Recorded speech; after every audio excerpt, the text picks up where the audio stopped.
Hello,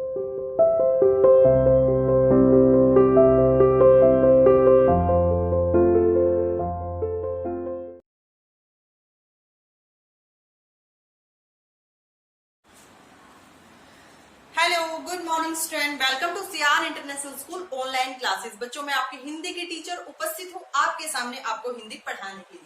बच्चों, इससे पहले की वीडियो में हमने पार्ट 4 जिसका नाम था लिंक और उसकी एक्सरसाइज, क्वेश्चन आंसर और चैप्टर को अच्छे से हम समझ भी चुके हैं, ठीक है। और फिर भी बच्चों, अगर किसी बच्चे को वहां कोई डाउट है, कोई प्रॉब्लम है, तो आप मुझे कॉल कर सकते हो और व्हाट्सएप भी कर सकते हो। आपके प्रॉब्लम को तुरंत सॉल्व किया जाएगा। आज की इस वीडियो में बेटा चलते हैं और हम पढ़ने वाले हैं पार्ट 5 जिसका नाम है वचन, ठीक है। यहाँ मैम ने लिखा है वचन, और वचन को इंग्लिश में क्या कहते हैं? वचन को इंग्लिश में नंबर कहते हैं। ये बेटा मैं आपकी हिंदी के साथ साथ इंग्लिश भी क्लियर करवाना चाहती हूँ, क्योंकि दोनों लैंग्वेज सेम होती है बेटा, तो इसलिए मैं चाहती हूँ कि आपकी हिंदी के साथ साथ इंग्लिश भी, ये वाले टॉपिक आपके क्लियर हो जाए, ठीक है बच्चों। यहां लिखे है वचन। वचन का मतलब क्या होता है बेटा? वचन नंबर किसके बारे में हमें बताता है? वचन हमें बताता है बच्चों संख्या के बारे में। किसके बारे में? संख्या के बारे में, यानी गिनती, काउंटिंग के बारे में। कोई चीज हम जब काउंट करते हैं तो वो एक है या एक से ज्यादा है, ठीक है। इसका बोध हमें जब होता है तो हम उसे वचन कहते हैं। यानी इसकी डेफिनेशन ये होती है, डेफिनेशन इट मीन्स परिभाषा। इसकी परिभाषा होती है बच्चों, संज्ञा के जिस रूप से हमें संख्या के एक या एक से अधिक होने का पता चले उसे हम वचन कहते हैं, ठीक है। जैसे मैंने कहा मोहन के पास एक केला है, ठीक है। सेंटेंस को ध्यान से सुनना बच्चों। मैंने कहा मोहन के पास एक केला है और सोहन के पास 5 केले हैं। अब यहाँ हमें गिनती का यानी काउंटिंग पता चल रही है कि उनके पास संख्या में चीजें कितनी हैं।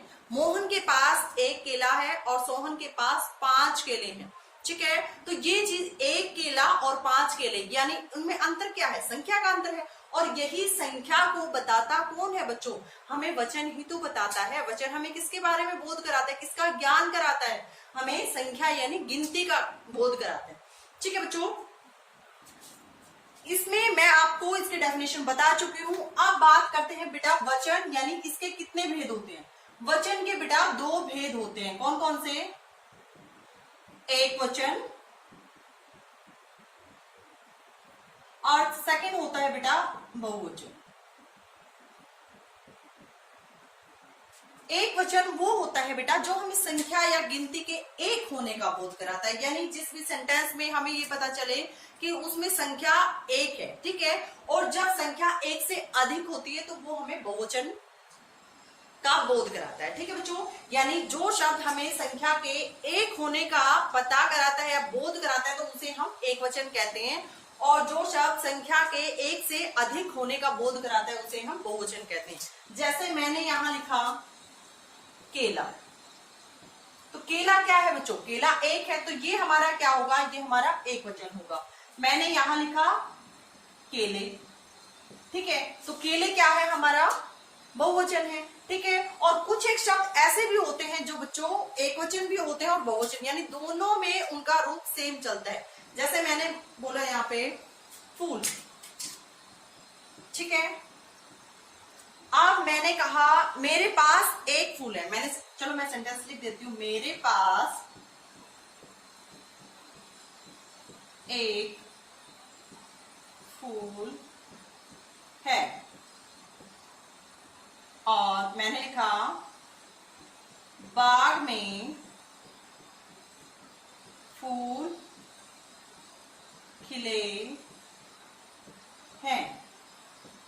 अब देखो बच्चा, यहां ध्यान से देखने की बात ये है बच्चों, ये देखो फूल है ना, और यहाँ मेरे पास एक फूल है। अब यहाँ संख्या कितनी है? एक है, तो हमने क्या लिखा? एक लिखा है।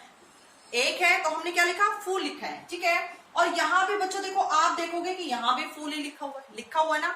लेकिन यहाँ इस सेंटेंस को जब हम पढ़ते हैं तो ये क्लियर हो जाएगा ये हमारा एक वचन है या बहुवचन है। देखिए बच्चों, मेरे पास एक फूल है, अब पता चल रहा है ये हमारा किसका एग्जाम्पल है? एक वचन का, ठीक है।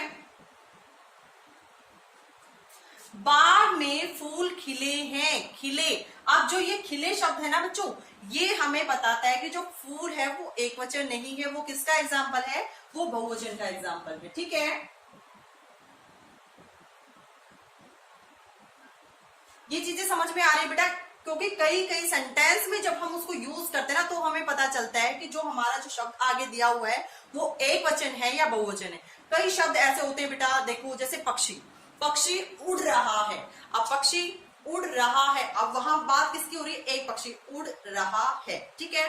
अब मैंने बोला पक्षी उड़ रहे हैं, वहां था पक्षी उड़ रहा है और वहां होगा पक्षी उड़ रहे हैं। तो क्या हो गया? वहां एक वचन और वहां बहुवचन, जबकि पक्षी पक्षी दोनों शब्द सेम है। यानी हम वाक्य पढ़कर ही बता सकते हैं कि कौन सा एक वचन है और कौन सा बहुवचन है। ठीक है बच्चों, आई होप ये सभी को समझ में आ गए होंगे। देखिए बच्चों, यहाँ वचन के बारे में मैंने आपको बताया था, मैं एक बार रिपीट करा देती हूँ। वचन होता है बेटा जो संख्या के जिस रूप से हमें संख्या का पता चले कि संख्या वो संख्या में एक है या एक से अधिक है, इसका बोध हमें वचन कराता है। ठीक है, यानी इसकी डेफिनेशन, इसकी परिभाषा हमारी ये होगी बेटा कि संख्या के जिस रूप से हमें संख्या के एक या एक से अधिक होने का पता चले उसे हम वचन कहते हैं। और वचन के कितने भेद होते हैं बच्चों?